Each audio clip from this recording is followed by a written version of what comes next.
कथा के 7वें दिन राजन जी महाराज ने रायबरेली में छेड़ा नया राग। रायबरेली का नाम बदलने का शंखनाद, अब राम बरेली कहने से आएगा असली आनंद। रायबरेली को यदि राम बरेली कर दिया जाए तो कितना आनंद होगा। बाहुबली धनंजय सिंह के सामने महाराज का बड़ा ऐलान, क्या राहुल गांधी के गढ़ में चलेगा राम नाम का बाण। कितनी बार बोलेंगे मुंह से राम शब्द तो निकलेगा, भगवान का नाम निकलेगा। अयोध्या के पास होकर भी क्यों अछूता रहा शहर, भक्त के सवाल पर महाराज ने भरी हुंकार। डिप्टी सीएम से लेकर बाहुबली तक नतमस्तक, क्या योगी सरकार की फाइलों में पहुंचेगा रायबरेली का प्रस्ताव। उत्तर प्रदेश की सियासत में जब जब नाम बदलने की चर्चा होती है तब तब लखनऊ के गलियारों में हलचल तेज हो जाती है। लेकिन इस बार यह मांग किसी विधानसभा या सचिवालय से नहीं उठी, बल्कि आस्था के उस सबसे बड़े मंच से उठी है जहां खुद बाहुबली नेता और सत्ता पक्ष के दिग्गज नतमस्तक हैं। लखनऊ से महज 80 किलोमीटर दूर वीआईपी जिले रायबरेली में पुलक त्रिपाठी के भव्य आयोजन में चल रही रामकथा अब सिर्फ धार्मिक आयोजन नहीं, बल्कि एक बड़े ऐलान का केंद्र बन गई है। सुप्रसिद्ध कथावाचक राजन जी महाराज ने व्यासपीठ से एक ऐसी लकीर खींच दी है जिसने यूपी की राजनीति में नए राम बरेली मॉडल की चर्चा छेड़ दी है। रायबरेली को यदि राम बरेली कर दिया जाए तो कितना आनंद होगा।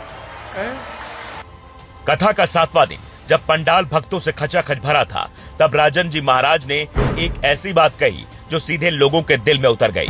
महाराज ने कहा, अगर रायबरेली का नाम राम बरेली हो जाए तो आनंद आ जाए। उन्होंने इसके पीछे का तर्क भी बेहद दिलचस्प दिया। महाराज जी ने बताया कि रायबरेली के ही एक स्थानीय भक्त ने उनसे अपनी पीड़ा साझा की थी।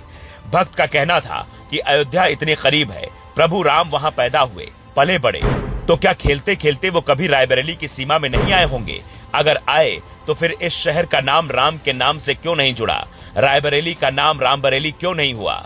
नाम बदलने से कम लोग दिन भर में 10 बार प्रभु का नाम तो लेंगे। भैया पूछ रहे थे कि महाराज जी अयोध्या बगल में है तो क्या राम जी रायबरेली तक खेलते खेलते कभी नहीं आए होंगे। बोलिए, अरे हम आप लोगों से पूछ रहे हैं, पक्का आए होंगे, जरूर आए होंगे, यहां तक भगवान अवश्य आए होंगे। और भरत जी देखिए जाते समय यहां रात को रुके हैं रायबरेली में, तो हम बोले आपको दुख किस बात का है। तो बोले महाराज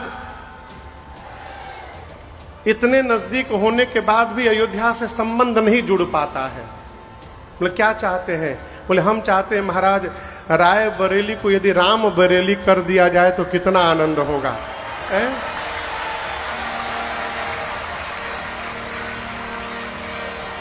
इसी बहाने जो लोग रायबरेली को राम बरेली कहेंगे तो जितनी बार बोलेंगे मुंह से राम शब्द तो निकलेगा, भगवान का नाम निकलेगा। इस कथा की महत्ता का अंदाजा इसी बात से लगाया जा सकता है कि यहाँ वीवीआईपी और बाहुबली नेताओं का तांता लगा हुआ है। जिस वक्त महाराज रायबरेली का प्रस्ताव रख रहे थे, ठीक सामने जौनपुर के पूर्व सांसद और बाहुबली नेता धनंजय सिंह पूरी श्रद्धा के साथ कथा श्रवण कर रहे थे। उनके साथ सलोन विधानसभा के विधायक अशोक कोरी भी मौजूद थे। ये पहली बार नहीं है। 5वें दिन यूपी के डिप्टी सीएम ब्रजेश पाठक ने यहाँ कथा का रसपान किया था, तो 6ठे दिन मनोज पांडे के भाई अमिताभ और अनुराग पांडे भी महाराज के चरणों में दिखे। अब सवाल ये है कि क्या इन दिग्गजों की मौजूदगी इस नाम बदलने के प्रस्ताव को मुख्यमंत्री योगी आदित्यनाथ की मेज तक पहुंचाएगी। राजनीतिक चश्मे से देखें तो रायबरेली सिर्फ एक जिला नहीं, बल्कि कांग्रेस की संजीवनी है। रायबरेली और अमेठी यही वो 2 सीटें हैं जहां से कांग्रेस का वजूद जिंदा है। खुद नेता प्रतिपक्ष राहुल गांधी यहां से सांसद हैं। दशकों से गांधी परिवार का यह अभेद्य दुर्ग रहा है, लेकिन अब इस दुर्ग में राम नाम की एंट्री हो चुकी है। अगर रायबरेली का नाम वाकई राम बरेली होता है तो ये कांग्रेस के लिए बड़ा मनोवैज्ञानिक और राजनीतिक झटका होगा। जानकारों का मानना है कि आस्था के इस कार्ड के जरिए बीजेपी और हिंदुत्ववादी संगठन कांग्रेस के सबसे मजबूत किले की दीवारों को हिलाने की तैयारी में दिखाई दे रहे हैं। 7वें दिन की कथा सिर्फ नाम बदलने के ऐलान तक सीमित नहीं रही। एक पल ऐसा भी आया जब पूरा पंडाल सन्न रह गया और भक्तों की आंखें भी नम हो गई। कथा सुनाते सुनाते राजन जी महाराज अचानक बेहद भावुक हो गए। उनका गला रुंध गया और वो कुछ बोल नहीं पाए। प्रभु श्री राम के प्रति उनके अटूट समर्पण और प्रेम ने उन्हें इस कदर झकझोर दिया कि उनकी आंखों से अविरल आंसू बहने लगे। महाराज आप सोच नहीं सकते हैं, हम जब शादी के बाद अपने ससुराल आए थे ना, अब गेंद योगी सरकार के पाले में है। क्या महाराज की भावनात्मक अपील सरकारी फाइलों का हिस्सा बनेगी? क्या भक्त के द्वारा लगाई गई गुहार को आगे सुना जाएगा? क्या राहुल गांधी के संसदीय क्षेत्र का नाम बदलकर इतिहास लिखा जाएगा?